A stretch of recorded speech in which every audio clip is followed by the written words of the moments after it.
இது உங்க ஜோதிட கடை. நான் உங்க ஹேமாஸ்ரீ. குருப்பெயர்ச்சி ஆயிடுச்சு. குருப்பெயர்ச்சியில தனுசு ராசிக்கு அதிகமான நெகட்டிவ் சென்ஸ் எல்லாரும் சொல்றாங்க.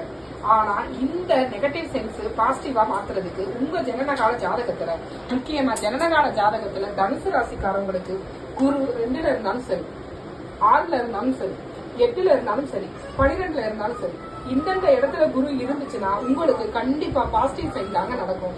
குரு 2ஆம் வீட்டை உங்களோட ஜனனகால ஜாதகத்துல 2ஆம் வீட்டை குரு பாப்பாரு. சரிங்களா? உங்களோட சுகஸ்தானம் உச்ச குரு தனதோட சுகஸ்தானாதிபதிய பாக்குறாரு.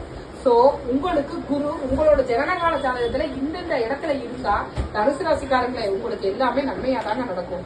தனுசு ராசிக்காரங்க முக்கியமா எதுல கவனமா இருக்கணும் அப்படின்னா, ஒரு முதல் 5 மாதம் புது வேலைக்காரன் அதிகமான உழைப்பை கொடுப்பான்.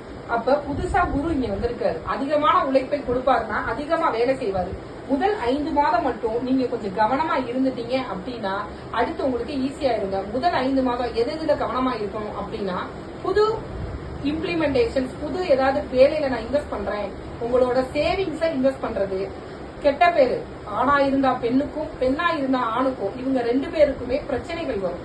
இதுல மட்டும் கொஞ்சம் ஜாக்கிரதையா இருந்தீங்கன்னா, முதல் 5 மாதம் மட்டும் ஜாக்கிரதையா இருந்தீங்கன்னா இந்த வருஷம் உங்களுக்கு ஈஸியான வருஷமா இருக்குங்க.